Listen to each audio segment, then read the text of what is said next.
el Instituto Nacional Electoral había hecho algunas pruebas piloto, pero ya a partir de ayer se está llevando a cabo tanto el voto anticipado para personas que no, por alguna razón no pueden moverse, no pueden tener movilidad física, y también el voto anticipado para las personas que están en prisión preventiva sin sentencia.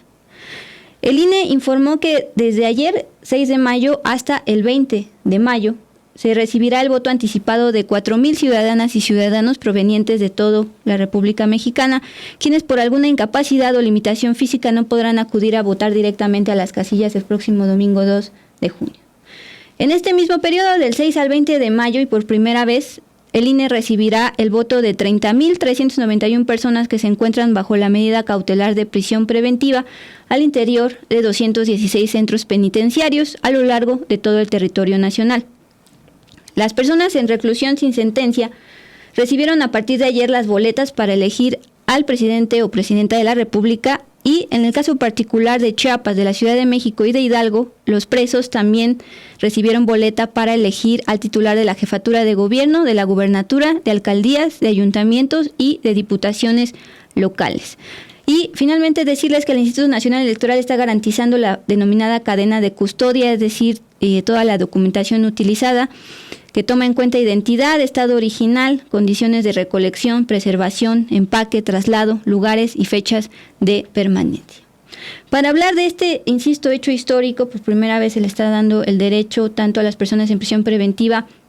como a las personas que tienen algún impedimento físico para trasladarse a las casillas de emitir su voto. Entonces, saludo a Silvana Carranza. Ella es activista en torno a la reinserción social. Buenas tardes, Silvana Carranza, bienvenida. Hola, Dulce, ¿qué tal? Muchísimas gracias por este espacio y saludo a toda tu audiencia con mucho gusto. Silvana, entiendo, usted particularmente está en la Ciudad de México observando este proceso. Cuéntenos, destaque por qué es tan importante que las personas en prisión preventiva sin sentencia estén accediendo a la boleta para poder ejercer su voto de manera anticipada. Como tal, las observaciones del proceso electoral al interior de los centros penitenciarios se realizó a través de un sorteo en el cual no participé, pero pude participar como observadora de las capacitaciones que dio el Instituto Electoral de la Ciudad de México por parte de Movimiento Ciudadano, que me invitaron a revisar toda esta capacitación, ya que actualmente yo también soy candidata. Entonces, la importancia de todo esto radica en que yo también he colaborado con organizaciones de la sociedad civil que están completamente involucradas en la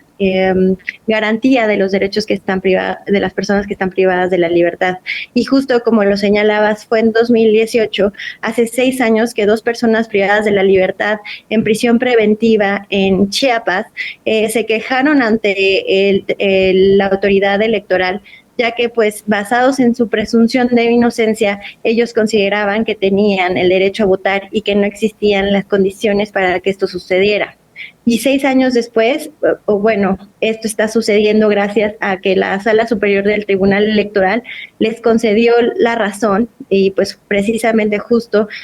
basados en su presunción de inocencia, y es por eso que al día de hoy estamos viviendo el primer proceso electoral en el país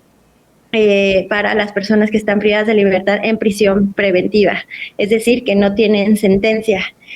Como bien decías, se realizaron pruebas piloto para este proceso que empezaron en el estado de Hidalgo, después en el estado de México, en el estado de Coahuila, y terminaron aquí también en Ciudad de México por refinarse estos procedimientos. Y aquí quiero señalar que el Instituto Electoral de la Ciudad de México, junto con el Instituto Nacional Electoral, el Tribunal en contra de los delitos electorales, organizaciones sociales como Sea Justicia principalmente, y otros organismos internacionales han participado de este proceso, y creo que es algo muy digno de celebrar y de reconocer, reconocer por la forma en la que se han aplicado, sobre todo las capacitaciones para todas las personas que están privadas de la libertad sin sentencia, ya que se utilizaron a través de la ludoteca del Instituto Electoral de la Ciudad de México metodologías aplicadas al contexto de estas personas para que pudieran interesarse en participar, inscribirse en las listas nominales y el día de hoy poder estar votando. Sí, gracias, Silvana. Usted se autodescribe como antipunitivista. Se lo planteo porque hay todavía algunos sectores de la población con estereotipos en torno a las personas en prisión preventiva, aunque no han sido sentenciadas, es decir, no se sabe si son culpables o no. Ya por el hecho de que estén en la cárcel, automáticamente creen que son culpables y que pues no tienen derechos. ¿Qué puede destacarnos sobre, pues justamente que son personas en prisión preventiva accediendo por primera vez a ejercer su voto informado?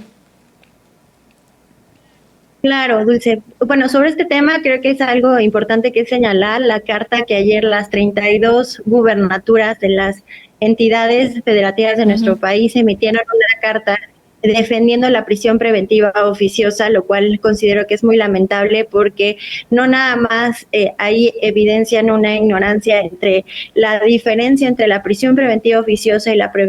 prisión preventiva justificada, sino que están de alguna forma justificando la inoperancia y la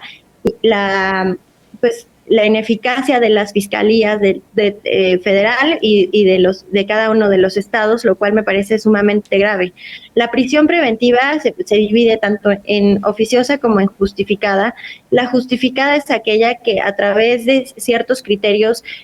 justamente se tiene una justificación para que la persona pueda entrar sin sentencia a prisión, ya que pone en riesgo a las personas víctimas, tienen un riesgo de fuga, el caso es sumamente delicado y amerita que esté en prisión a pesar de que no se tenga comprobada o no su inocencia, ¿no? En el otro caso no se necesita la intervención de ninguna otra autoridad y se mete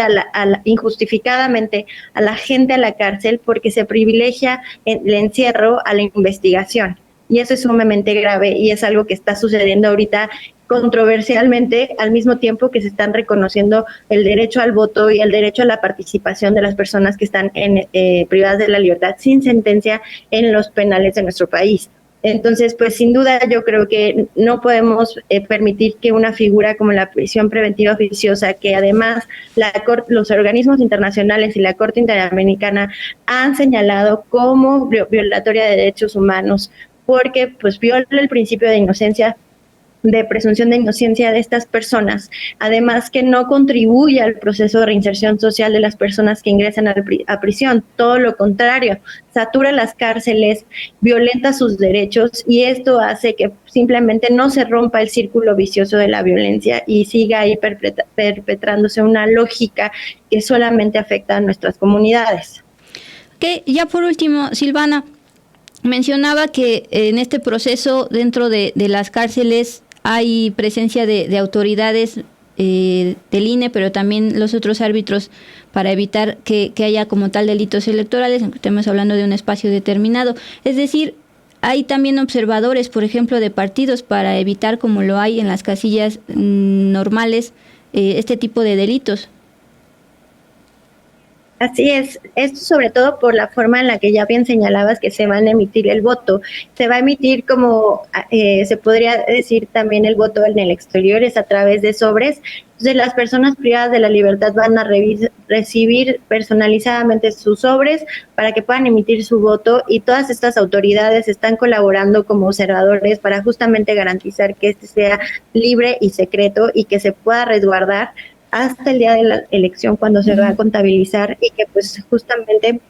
tengan todas las personas privadas de la libertad en prisión preventiva la garantía de que pues va a darse en condiciones de completa libertad este ejercicio democrático que por primera vez del cual están participando por primera vez. Buenísimo, pues muchísimas gracias, Silvana, por pues estas palabras en torno a este evento histórico para las personas en prisión preventiva sin sentencia, la primera vez que oficialmente ya pueden votar. Que tenga excelente tarde. Igualmente, Dulce, muchísimas gracias por el espacio.